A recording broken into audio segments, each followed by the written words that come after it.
تو لیکن یہ ہے کہ بات چیت اگر آپ نہیں کریں گے تو ان کو یہ سمجھایا گیا کہ آپ کو بات چیت کریں، اور بات چیت میں آپ بات چیت کریں، اس کنڈیشن یہ کم از کم ہو اس میں، ٹھیک ہے، وہ لگا سکتے ہیں آپ۔ یہ نہیں ہو سکتا کہ آپ کہیں کہ الیکشن ڈیٹ لے کے میں بات چیت کروں گا، بلکہ یہ کہیں اگر اس چیز کے لیے وہ تیار ہوں کہ جی بات چیت کے لیے آپ تیار ہوں گے، حکومت کے ساتھ بات چیت کے لیے تیار ہوں گے، تو بات چیت میں آپ جو ہے مطلب ہے کہ ظاہر ہے الیکشن کی ڈیٹ آپ ڈسکس کر سکتے ہیں کہ الیکشن کب ہونا چاہیے، آپ اکانومی کو آپ کو ڈسکس کرنا چاہیے تاکہ ایک اکنامک اسٹیبلٹی اس ملک میں آئے، اور ریفارمز کی بات کیجیے، الیکٹرل ریفارمز کی بات کیجیے، الیکٹرل ریفارمز ہو جائیں، بیکاز وہ آپ بھی چاہتے ہیں، عمران خان صاحب بھی چاہتے ہیں، وہ یہ بھی چاہتے ہیں کہ الیکشن کمیشن میں بھی تبدیلی آئے۔ سو جب تک بات چیت نہیں ہوگی تو ان میں سے تو ورنہ کچھ بھی نہیں ہوگا۔ تو یہ بھی، اور پھر جو چوتھی بات، ایک اہم بات یہ ہے کہ نومبر میں جو تعیناتی ہونی ہے، جو ملٹری سے ریلیٹڈ نئے آرمی چیف کو اپوائنٹ ہونا ہے، اس کے متعلق بھی تاکہ ایک انڈرسٹینڈنگ ڈیولپ ہو جائے، اور اس کے لیے کہ جی کیا قاعدہ ہونا چاہیے اور کس قسم کا، تو اس کے اوپر میرا خیال ہے کہ یہ اب دیکھنا لیکن یہ ہے کہ کیا عمران خان صاحب یہ بات تسلیم کرتے ہیں کہ نہیں کرتے، بیکاز یہ میں آپ کو بتاؤں کہ میری میرا خیال ہے عمران خان صاحب سے بھی بات ہوئی ہوگی، آئی ایم ناٹ شیور، لیکن مجھ سے جو پی ٹی آئی کے جو ایک رہنما بات کر رہے تھے تو وہ یہ کہہ رہے تھے کہ یہ بات عمران خان صاحب کو ریئلائز کرنی چاہیے کہ جس قسم کی وہ کنفرنٹیشن اسٹیبلشمنٹ سے کر رہے ہیں، تو اور ایک بیک گراؤنڈ ہے اس کا کہ جب آپ کنفرنٹیشن کسی بھی ایک پولیٹیکل پارٹی کی ہوتی ہے تو دوسری سائڈ کی جو پولیٹیکل پارٹیز ہوتی ہیں وہ اس سے ویسے جنرلی خوش ہوتے ہیں کہ بیکاز وہ کہتے ہیں کہ ان کا جن کا فوج کے ساتھ کنفرنٹیشن ہے تو وہ پولیٹیکلی وہ ان کے لیے ڈیمیجنگ ہوگا، تو اس لیے ہمیں اس کا فائدہ ہوگا۔ اور جس وقت آپ کو یاد ہوگا کہ پی ایم ایل این کی ایک کنفرنٹیشن چل رہی تھی اسٹیبلشمنٹ کے ساتھ، اور وہ نام شام لیے جا رہے تھے میاں نواز شریف صاحب کی طرف سے، مریم نواز صاحبہ کی طرف سے، تو اس وقت پی ٹی آئی والے ظاہر ہے اس چیز کو اپنے لیے پولیٹیکلی اس معاملے میں ان کے لیے وہ خوش تھے کہ جی اچھا ہے کہ یہ جتنا یہ ان کی اگر کنفرنٹیشن رہے تو ہمارے ہی کم از کم ہمارا پیج ویج وہی جگہ ہمیں، اور اسٹیبلشمنٹ ایک پیج کے اوپر ہیں، اور وہ مطلب ہے کہ ان کا اپنا اس میں فائدہ تھا۔ تو یہی بات اب آپ دیکھیں کہ کیا پی ایم ایل این کیا بات کر رہی ہے، even peoples party Asif Zardari صاحب کیا بات کر رہے ہیں، تو وہ سارے کہ جی یہ دیکھیں یہ پی ٹی آئی جو ہے یہ تو فوج کے خلاف ہے، فوج کو بدنام کر رہی ہے، یہ کر رہی ہے، وہ کر رہی ہے، اور ہم جو ہیں ہم مطلب ہے کہ اس چیز کے خلاف ہیں، اور وہ سو پولیٹیکلی وہی جو بات کہ جی، اور یہ بات مجھے وہ جو پی ٹی آئی کے لیڈر ہیں وہ کہہ رہے تھے کہ جی ڈیفینیٹلی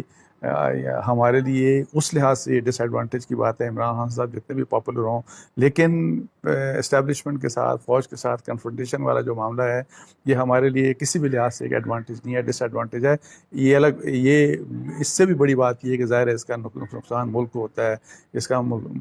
اداروں کو نقصان ہوتا ہے، تو پی ٹی آئی کو تو نقصان ہوگا ہی ہوگا اس کا۔ عمران خان صاحب کبھی بھی عمران خان صاحب کو اس چیز کا فائدہ نہیں ہو سکتا۔ تو وہ مجھے یہ کہہ رہے تھے کہ جی ان کا یہ کہنا تھا کہ جی اب مجھے نہیں پتا کہ اس قسم کی سوچ ہے کہ نہیں، وہ کہتا کہ اس قسم کے سینیریو میں یہ تو بڑا سوٹ کرے گا، اور بالکل وہ سوچ بھی رہے ہوں گے یہ جو حکومتی اتحادی ہیں کہ جی آپ جو ہے وہ نومبر اینڈ تک مطلب ظاہر ہے آرمی چیف ابھی جو ہیں وہ اپنی ایکسٹینشن میں ہیں، جو ان کا ٹینیور تھا، ان کا ٹینیور جو ان کو ایکسٹینشن دی گئی تھی 2019 میں، تو وہ 3 سال کا جو ایکسٹینشن کا ٹینیور ہے وہ کمپلیٹ ہو سکتا ہے، لیکن انڈر دا لا ان کی فردر ایکسٹینشن ہو سکتی ہے۔ تو اس حالات میں اگر عمران خان صاحب اسی طرح اسٹیبلشمنٹ کو ٹیک آن کرتے رہیں گے تو ان کے بقول یہ تو بڑا سوٹ کرے گا کہ جی حکومت کے اور ان کے اتحادیوں کو جی کہ آپ ان کی فردر آپ 1 آدھ سال جو ہے وہ ان کے ٹینیور کو ایکسٹینڈ کر دیں، تو یہ پولیٹیکلی ظاہر ہے ان کے لیے فائدہ ہوگا، پولیٹیکلی عمران خان صاحب کے لیے نقصان ہوگا۔ لیکن میں ایک بات آپ کو بتا دوں، مجھے نہیں پتا یہ سوچ بچار اتحادیوں میں ہے کہ نہیں، یہ جو پی ایم ایل این کی جو لیڈرشپ ہے اس میں ہے کہ نہیں، ہو سکتا ہے یہ چیز ہو، لیکن میں اصولاً آپ کو بات بتاتا ہوں، اور یہ بات چونکہ وہ جو مذاکرات کی بات کی جا رہی ہے، وہ مذاکرات جب ہونے چاہیے اس میں دیکھیں، میں ایک بات بڑے اہم طریقے سے آپ کو بتا دوں، جو بڑا پرزور طریقے سے میں بتا دوں آپ کو کہ جو ہر حال میں ہونی چاہیے، کہ ایک بات ہمیں طے کر لینی چاہیے کہ فوج، آرمی ہو، ایئر فورس ہو، نیوی ہو، جو ہماری ڈیفنس سروسز ہیں، ان میں جو ڈیفنس سروسز کے چیف ہیں ان کا ٹینیور ظاہر ہے ہی 3 سال کا، اور یہی 3 سال کا ٹینیور رہنا چاہیے، اس میں ایکسٹینشن کی پروویژن نہیں ہونی چاہیے۔ وہ 2019 کا جو قانون ہے اس قانون کو ختم کیا جانا چاہیے. اور یہ بیکاز دیکھیں کہ اگر وہ قانون وہاں پہ رہا تو کوئی بھی بغیر ایکسٹینشن کی ایکسٹینشن پھر کسی نہ کسی طریقے سے ہر آرمی چیف آ کے ایکسٹینشن لیتا رہے گا، جو کہ ادارے کے لیے بڑا خطرناک ہے، فوج کے ادارے کے لیے ٹھیک نہیں. یہ فوج، یہ انسٹیٹیوشن، کوئی بھی انسٹیٹیوشن ہو اس کے لیے بہتر نہیں ہوتا. تو میں، اور مجھے یہ بھی پتہ ہے اس بات کا، میری جو اطلاعات ہیں ڈیفنس میں، کہ جی آرمی چیف جو ہے وہ جو باجوہ صاحب ہیں ان کا ایک ویو بڑا کلیئر ہے کہ ابھی وہ ہی is not interested in further extension and he would prefer کہ جی وہ اپنا ٹینیور پورا کمپلیٹ کر کے، یہی جو ابھی نومبر تک ان کا ابھی جو ایک جو ایکسٹینشن کا جو ٹینیور تھا پورا کر کے تو وہ ریٹائر ہو جائیں. لیکن اس قسم کی سوچ میں آپ کو بتاؤں نہیں آنی چاہیے،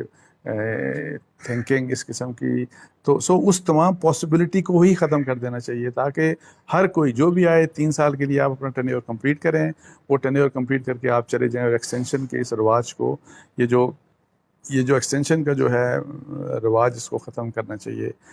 وہی والی بات، کیونکہ اس سے انسٹیٹیوشن کا نقصان ہے، اس سے پاکستان کا نقصان ہے. اور جب ہم انسٹیٹیوشن کی بات کرتے ہیں تو دیکھیں، میں یہی کہہ رہا ہوں کہ پولیٹیکلی ان کو آپ نیوٹرلائز کریں کہ وہ پالیٹکس میں بالکل بھی ان کا کسی قسم کا کردار نہیں ہونا چاہیے. لیکن وہی والی ایک بات کہ جی، اور یہ عمران خان صاحب کے فالوورز کو بھی سمجھنا چاہیے. اور جب عمران خان ایک اینٹی اسٹیبلشمنٹ کا بیانیہ دیتے ہیں تو ان کو یہ پتہ نہیں ہوتا کہ ان کے جو فالوورز ہیں ان میں بہت سے لوگ بالکل پاگلوں والی باتیں کرتے ہیں. یہ خاتون کوئی بالکل پاگل خاتون تھی. میں ویسے جس کی ٹویٹر کے اوپر جس کی ایک ویڈیو میں دیکھ رہا تھا، آپ حیران ہوں گے کہ وہ خاتون کتنی پاگل قسم کی خاتون تھی. اور اس کو میرا خیال ہے اس کے اگینسٹ پروسیڈ کیا جانا چاہیے، اس کے اگینسٹ FIA کو پروسیڈ کیا جانا چاہیے. وہ کیا بات کر رہی تھی کہ عمران خان اگر نہیں ہوں گے، یا عمران خان مطلب ہے کہ وداؤٹ عمران خان پاکستان کو نعوذ باللہ اللہ معاف کرے وہ آگ لگانے کی بات کر رہی تھی. تو اس خاتون کی سوشل میڈیا کے اوپر ویڈیو چل رہی ہے، اس کے اگینسٹ پروسیڈ کیا جانا چاہیے. تو عمران خان صاحب کو صرف یہ بات سمجھنا چاہیے کہ وہ یہ جو بات کرتے ہیں نا جس وقت اس قسم کی، تو ان کے فالوورز بالکل پاگل ہو جاتے ہیں. بہت، سب نہیں، لیکن ایک تعداد ایسی ہوتی ہے کہ بالکل پاگل پن کی حد تک وہ چلے جاتے ہیں، اور پھر ان کو کچھ خیال نہیں ہوتا کہ وہ کیا بات کر رہے ہیں. تو اس چیز کو بھی عمران خان صاحب کو بھی ریئلائز کرنا چاہیے. یہ کچھ ایشوز تھے جو بیک گراؤنڈ میں کچھ چیزیں ہو رہی تھیں. اللہ کرے کہ جو ایڈوائز دی جا رہی ہے عمران خان صاحب کو، عمران خان صاحب اس ایڈوائز کے اوپر عمل کر کے بات چیت کے ذریعے سارے معاملے حل کریں گے تو الیکشن بھی ان کو مل جائیں گے. اکانومی بھی پاکستان کی جو ہے وہ سمجھ جائے گی. اور پاسبلٹی یہی ہے کہ جب الیکشن ہوں گے، اگر آئندہ 2-4 مہینوں میں 6 مہینوں میں الیکشن ہوتے ہیں، تو ابھی تک مجھے پاسبلٹی کوئی نظر نہیں آتی کہ عمران خان کے علاوہ کوئی جیت سکتا ہے. تو عمران خان صاحب اگر حکومت میں آئیں گے، پاکستان کی اکانومی بہتر ہوگی تو ظاہر ہے اس کا فائدہ تو ان کی حکومت کو بھی ہوگا. ورنہ یہ ساری مصیبتیں جتنی بھی ہیں، جس طرح ان کی گورنمنٹ کی ساری مصیبتیں اس کولیشن گورنمنٹ کے اوپر آئیں، اور کولیشن گورنمنٹ کے جتنے بھی اگر فرض کریں خرابیاں یا جتنے بھی خراب اکانومی کے حالات ہوئے یا آگے فردر ہوں گے، اس کا سارا امپیکٹ ان کی گورنمنٹ کے اوپر آئے گا. تو اس لیے میری ریکویسٹ یہ ہوگی کہ ان معاملات کے اوپر ان کو بات چیت کی طرف جانا چاہیے، اور پھر تاکہ اس طرح سے مسئلہ حل ہو. اور اس میں فوج کو پولیٹیسائز اب مت کریں. اور یہی جو ہے کہ